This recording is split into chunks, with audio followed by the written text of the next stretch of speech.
Halo Sobat Baitu Delita, apa kabar kalian semua? Semoga kalian semua sehat selalu. Semoga sehat selalu ya. Oke, di video kali ini aku mau berbagi tentang experience aku, pengalaman aku apply visa partner 820-801 ya. Nah, dan puji Tuhan, aku granted. Aku dapat visa partnernya dan aku bisa stay lama di Australia. Banyak banget sih yang tanya-tanya ke aku lewat Facebook, Messenger ya, terus WA, dan saking banyaknya dan aku selalu mengulang-ulang jawaban yang sama, dan akhirnya aku putuskan untuk bikin video ini saja nanti biar gampang kalau ada yang tanya lagi aku bisa langsung share aja ke mereka gitu ya. Jadi aku applicant Indonesia dan suamiku citizen Australia, bule asli 100%. Dan kita apply-nya itu mandiri tanpa agensi, karena menurutku agensi itu mahal banget dan kita nggak ada dana buat bayar agensi. Jadi kita berusaha semampu kita menyiapkan segala bukti-bukti, mulai dari surat-surat kelahiran, akte lahir ya, terus KTP, KK, kayak gitu-gitu. Yang belum berbahasa Inggris wajib harus di translate ke bahasa Inggris ya. Dan kita berdoa sama Tuhan, minta pertolongan Tuhan, dan saya yakin kok, aku yakin kalau tanpa pertolongan Tuhan gak mungkin lah aku granted. Jadi case-nya teman-teman, aku udah nikah sama suamiku itu sejak tahun 2018 ya. Nikah di Indo. Tapi belum terdaftar di Australia, belum nikah Australia ya, di Australia. Terus aku sering keluar masuk Australia, Indo Australia itu sering pakai visa turis. Terus kan cuma 3 bulan itu ya, 3 bulan balik, apply lagi, 3 bulan balik, dan akhirnya tahun kemarin setelah COVID, tahun 2022, kami putuskan untuk yuk kita apply visa partner, karena ya puji Tuhan dananya udah ngumpul di tahun itu. Kita kerja keras ya, kita ngumpulin dana buat kita, dana segitu itu nggak mudah ngumpulinnya, jadi kita nabung, dan akhirnya 2022 aku balik lagi ke Australia. Kita nikah legal di Australia. Setelah dapet sertifikat nikah di Australia itu dari BDM ya, langsung kita apply visa partner. Oke, langsung aja ya. Aku sambil baca record aku ya yang di email langsung, jadinya kalau mata aku kesini kalian jangan tuh berpikir yang tidak. Aku sambil baca ini jadi nanti biar nggak salah urutannya. Nah, bagi kalian yang mau apply visa partner itu langsung ke websitenya ini. Jadi websitenya itu aku bukain dulu bagi yang belum berpengalaman apply visa sebelumnya, di online.imi.gov.au, IMI account Department of Home Affairs ya. Nah, itu kalian klik aja di Google, nanti muncul sendiri mau pilih visa apa. Itu kalian mau apply visa apa aja ya melalui situ ya, visa turis, visa kerja, visa student, atau apapun. Nah, kali ini case kita visa partner 820-801, pilih itu ya, visa partner 820-801. Nanti setelah itu kita langsung, setelah pilih 820-801 tadi, kita langsung disuguhi pertanyaan ya, pertanyaan basic dulu dari is the applicant currently outside Australia? Apakah kalian di luar Australia atau di dalam Australia? Kalau kalian apply 820-801, kalian itu pasti di dalam Australia. Kalau kalian di luar Australia, masih di Indonesia atau di negara lain, itu kayaknya visa 300 ya, nggak tau lah aku. Tapi ini aku lebih spesifik karena aku waktu itu sudah ada di Australia dan aku pegang visa turis 6 bulan waktu itu ya. Dan Em, aku jawab no, karena aku tidak di luar Australia, aku di dalam Australia. Terus lanjut pertanyaan-pertanyaan selanjutnya, kayak apakah kamu memegang visa substantif, kayak visa apa yang kamu pegang saat ini, terus apa. Nah itu isi aja, kayak nama, alamat, bla bla bla, itu isi aja. Nah selanjutnya scroll. Ini kayaknya pertanyaan basic deh, tentang kamu dan partner kamu. Alamat di mana, tempat tinggal di mana, partner nama siapa gitu ya. Terus ya ini pertanyaan terus, aku scroll terus, ini banyak banget. Jadi kalian yang sabar-sabar aja ya. Lalu untuk tanggal-tanggal penting kalian, kayak kapan kalian pertama kali ketemu, kapan kalian menikah, atau sebelumnya menikah itu apa, tunangan dulu itu kapan, tanggalnya itu harus jelas. Lalu tempatnya di mana itu harus jelas. Kalau kalian nggak ingat, ya di apa ya, dikira-kira aja yang sekiranya mendekati hari itu, nggak apa-apa. Tapi nanti dikasihkan, umpamanya kalian tulis tanggal 10 Januari 2010 umpamanya gitu ya, terus bawahnya itu give details. Nah itu bisa kalian jelaskan kalau kalian itu nggak terlalu inget kapan tepatnya, tetapi kira-kira tanggal segitu kita ketemu gitu, di mana gitu, di Surabaya atau di Jakarta atau di Medan, di Singapura, di Thailand, kayak gitu. Karena aku melakukan hal yang sama. Tentu aja aku nggak ingat kapan kita ketemu, tanggal berapa, tentu aja nggak ingat. Kalau ada orang yang ingat, itu cerdas luar biasa. Karena memoriku nggak sejauh itu, jadi aku tulis tanggalnya, perkiraan, sama give details tadi dalam bahasa Inggris yang baik dan benar loh ya. Oke teman-teman, aku scroll terus sampai ke halaman 9 ya. Kalau kita ada di halaman yang sama, langsung ke halaman 9, ini ada pertanyaan, have the applicant and sponsor met in person since both have turned 18? Yes, of course. Kita ketemu setelah umur 18 tahun. Terus ini dijelaskan kenapa ketemu, bisa ketemu di mana, yang tadi saya jelaskan. Terus kita pernah pisah bukan berarti putus, tapi terpisahkan oleh keadaan. Waktu itu kan COVID, kita terpisah karena lockdown 2 tahun ya, hampir 2 tahun lebih kali ya. Terus itu harus dijelaskan di sini, has the applicant lived separately and apart from the sponsor for any period of the time since committing to a shared life together to the exclusion of all others? Aku jawab yes, karena kita pernah pisah 2 tahun karena lockdown. Terus give details, alasannya apa? Jadi ketika ada kolom give details, itu kalian manfaatkan untuk menjelaskan situasi kalian. Jadi gini ya, anggap aja imigrasi itu kayak dosen killer, yang mereka itu selalu cari celah untuk menyalahkan kalian.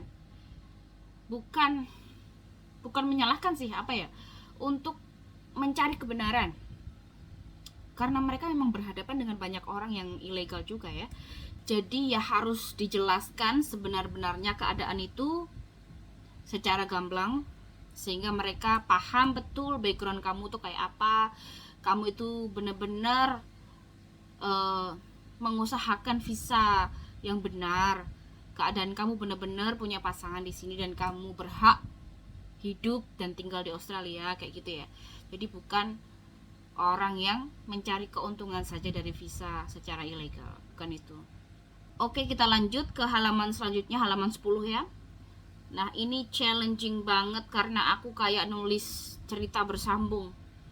Jadi kalian sadari bahwa di setiap pertanyaan ini, di setiap banyak pertanyaan itu, mereka selalu tanyakan pertanyaan yang hampir diulang-ulang terus, dan kalian jangan bosan untuk menjawab.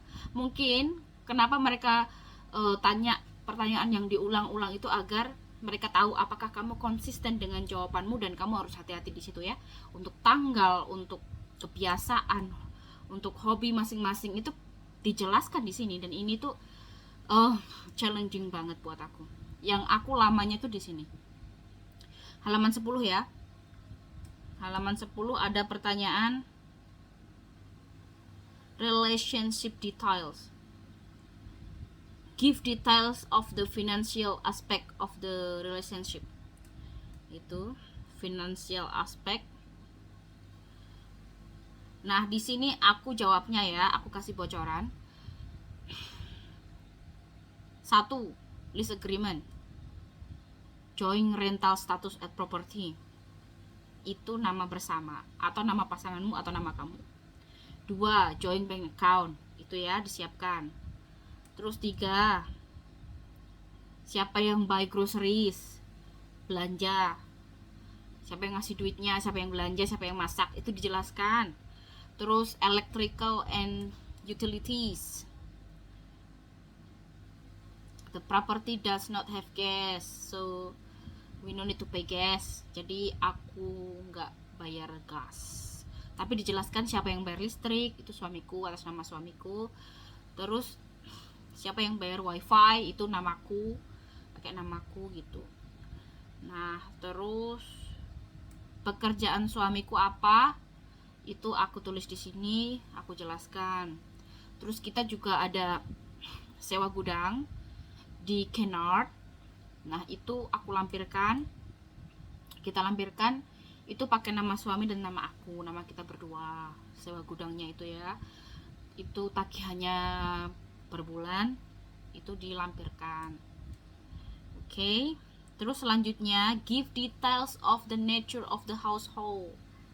Jadi ini aku jelaskan, aku rangkum, kayak aku kasih contoh ya. Kayak gini jawabanku. My husband is hardworking man and has been very responsible in taking care of me. Most of the time I'm cooking meals for us, but sometimes my husband will surprise me and make a beautiful breakfast for us. Bla bla bla kayak gitu, kayak keseharian kalian di pagi hari atau sehari-hari itu dijelaskan aja nggak apa-apa di situ. Terus aku juga jelaskan aku punya anjing sama kucing. We had one dog, his name is Milo, and one cat, her name is Amy. Me and my husband look after them with love. Often Milo will accompany us on drive. Amy doesn't like drive, but love to greet us when we arrive back home. Kayak kalian punya pet, itu kayak yang membuat kalian bonding satu sama lain juga ya. Jadi kalian punya sesuatu di Australia yang harus kalian urus bersama, kalian rawat bersama. Dan ini yang membuat mereka kira-kira akan melihat, oh oke, kamu tinggal di Australia, bener, berarti kamu nggak mengada-ngada gitu, karena kamu punya tanggung jawab yang harus dilakukan. Oke, terus kita ke halaman 11. Ada pertanyaan give details of the social aspect of the relationship. Nah, aku kasih contohnya, aku tulis begini. Me and my husband have embraced social media like Facebook and Instagram. We use that platform often for sharing our fun time together. Jadi aku cantumin Facebook aku, Facebook link aku ya, Instagram kami. Terus karena kami punya channel YouTube ini kami create sejak 2018. Aku sertain aja, aku kasih aja ke mereka gitu. Terus apa lagi? Kayaknya cuma Facebook sama Instagram deh. Aku belum punya TikTok waktu itu. Oke. Ya. Ya, aku jelaskan sosial media aku di situ. Sosial media kita. Aku dan suami. Oke, next question. Give details of the nature of the commitment the applicant and the sponsor have to each other. Aku kasih contoh lagi. Aku tulis begini jawabannya. I love my husband so much. I do, I really do. Day after day I can feel this love getting stronger. I also know he loves me so much, not just by words but also his action. Aku jawab gitu aja. Pokoknya kalian jawab seromantik mungkin dari hati kalian, jangan dibuat-buat loh ya. Oke, kita ke halaman 12. Ini apa?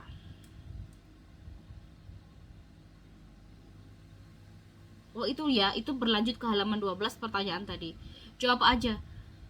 Kenapa kamu mencintainya gitu? Komitmenmu apa gitu? aku jelaskan juga di situ, kita planning untuk punya rumah sendiri kelak, kita planning untuk punya anak-anak, kita planning untuk punya bisnis berdua gitu. Aku jelaskan di situ. Kita planning mau ajak orang tua kita ke Australia, orang tua yang di Indo maksudnya gitu, ditulis aja. Terus pertanyaan selanjutnya, give details of the development of the relationship between the applicant and the sponsor. Ini yang seru karena kalian harus mengingat. This is our love journey. 2017 we starting talking, chat, and then 2018 kita ketemu untuk pertama kalinya. Itu dijelaskan sejak kalian ketemu, kalian ngobrol sampai kalian ketemu pertama kali, terus propose me, tunangan, menikah, sampai situasi saat ini, saat kamu apply visa itu jelaskan. Nah, ini menjelaskannya di sini kayak love story kalian itu. Dan tanggal-tanggalnya harus sesuai, ingat. Ya. Aku bikin itu loh, love story kayak dari PowerPoint. Jadi aku jelaskan kayak ini tanggal sekian kita ketemu, tanggal sekian kita tunangan, tanggal sekian kita menikah, itu aku tulis tanggalnya sama keterangannya, terus di bawahnya aku kasih foto kayak bukti gitu, terus ada panah, itu next gitu. Terus ke halaman 13, nomor 13 sama 14 ini mencakup supporting witnesses, saksi ya. Kalian butuh 2 saksi kalau hubungan kalian itu benar-benar serius. Nah, di sini aku saksiku itu kakak iparku sendiri, yaitu kakak suamiku, kakak kandung, sama mama mertuaku. Jadi saksi 2. Kalau kalian pengen saksi dari teman kalian, boleh, bisa. Teman yang ada di Australia. Terus seumpamanya partner kalian saat ini punya mantan istri, mantan suami, itu juga dicantumkan di sini. Dan kenapa pisahnya itu harus dijelaskan. Itu nomor 15, 16, 17. Sekarang kita ke 17. Nomor 17. Ini kayak pertanyaan basic lagi. Has the applicant ever been subject of domestic violence or family violence order bla bla bla? No. Ya kayak gitu-gitulah. Kayak kamu pernah melakukan tindakan kriminal enggak? Jawab aja enggak. Bagi yang enggak, kalau bagi yang iya, pernah terjadi catatan kriminal, harus juga bilangnya iya loh ya. Jadi terus dijelaskan kenapa gitu. Jangan sampai mereka find out themselves, terus nanti malah jadi masalah. Lebih baik kalian jelaskan di awal, nggak apa-apa. Itu nomor sampai nomor 18. Oh, 19 juga masih seperti itu. Masih pertanyaan itu. Scroll 20 juga pertanyaan-pertanyaan seperti itu, pertanyaan basic pribadi. Kayak understand that if this applicant is approved, any person not included in this application will not have automatic right of entry to Australia. Jawab aja yes. Lanjut ke halaman 21 atau nomor 21. Di sini barulah kita attach, kayak upload dokumen-dokumen pendukung kita ya. Jadi yang aku upload di sini itu National ID Card, My Australian ID. Oh ya, aku apply ID card, photo card setelah aku join bank account ya. Jadi kalian buat bank account dulu, sama partner kalian, suami kalian. Terus dengan bank account card itu kalian pergi ke bank, pilih salah satu bank di Australia dan join bank account. Terus aku masukin birth certificate yang sudah ditranslate sama yang asli, dua-duanya. Terus brother-in-law statement dari kakak iparku. Terus chat and phone calls kakak, form 888. Aku lupa ini isinya apa ya, aku lupa. Pokoknya nanti ada form 888 yang harus diisi. Form 80 masukin aja. Itu kayaknya lebih ke partner ya, ke suami yang isi. Terus financial statement yang tadi ya, kayak lease agreement, sewa wifi, elektrik kayak tadi dimasukin. Kalau kalian ada sewa gudang atau mobil motor atas nama siapa, itu cantumin. Terus joint bank account, Kennard storage ya tadi. Mother-in-law statement, husband will. Nah, di sini suamiku buat surat wasiat. Nah, itu juga harus dicantumin. Nanti sepeninggal dia gitu, ini harta milik siapa dibagi gitu. Terus surat vaksin dimasukin. Nggak tahu masih berlaku atau enggak sekarang, tapi masukin aja. Kalau kalian punya vaksin flu juga, vaksin polio, masukin aja. Terus mother-in-law on national ID card, applicant statement yang tadi masuk di pertanyaan sebelumnya tadi ya, udah dijelasin kayaknya. Masukin aja, di print masukin. Kemudian paspor ini banyak banget.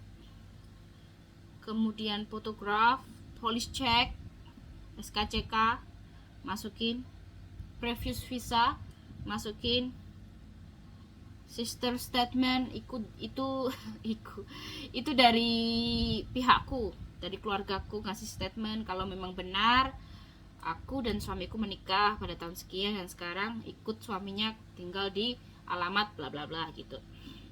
Sosial media print aja semuanya, screenshot print masukin. Sponsor last 3 months bank transaction itu penting. Sponsor license itu penting. Sponsor passport. Terus ini hal sepele ya, things we buy together in the same address. Itu kayak nunjukin kalau kalian tinggal di alamat yang sama. Jadi aku beli di DoorDash atau Amazon atau apa gitu ya, itu kan dikirim ke alamat kita, itu foto aja, itu atas nama kamu, atas nama suamimu. Jadi kalian order barang dan dikirim ke alamat yang sama yang menunjukkan kalau kalian tinggal di alamat yang sama. Wifi payment, terus foto-foto kita nih, di mana aja, kita lagi di mana, ketemuan sama teman-teman, sama saudara, kumpul-kumpul, itu dikumpulkan, dijelaskan. Itu akan jadi penunjang yang sangat membantu proses kalian. Jadi kalian itu bukan pasangan yang abal-abal. Doing activity together, my triple vaccination, passport, social activity. Nah, itu masuknya nanti di social activity. Terus wedding picture, kayak gitu. Nah, that's it I think. Oke, teman-teman, itu tadi. Maaf banget kalau penjelasanku belibet, ada banyak kata yang campur aduk karena lidahku berbeda. Jadi itu tadi penjelasanku, dan kalau ada pertanyaan lain lagi dari kalian yang kalian belum jelas atau pengen tanya sesuatu lagi, boleh tulis komentar di bawah ya. Kalau aku ada waktu pasti aku balesin. Aku happy banget to help buat kalian pejuang visa 820 801 yang dananya pas-pasan kayak aku, yang kalian ingin berusaha sendiri, apply sendiri tanpa agensi. Dan tentunya jangan lupa berdoa, karena kuasa doa itu nyata. Kalau Tuhan kehendaki pasti kalian dapat. Dan puji Tuhan, setelah aku apply, jadi ceritanya setelah aku apply, aku submit nih semuanya ya. Pada hari itu aku langsung dapat bridging visa, dimana bridging visa itu kalau visa turisku udah habis, aku masih dapat hak tinggal di Australia sampai proses visaku itu selesai. Namanya bridging visa A. Tetapi kalau kalian ingin sekali balik ke Indo atau keluar Australia dalam waktu kalian masih pegang bridging visa A, kalian bisa apply bridging visa B. Dan itu kalian harus bayar $200 sekian lah. Tapi caseku waktu itu aku nggak keluar sampai 8.20 ku granted. Dan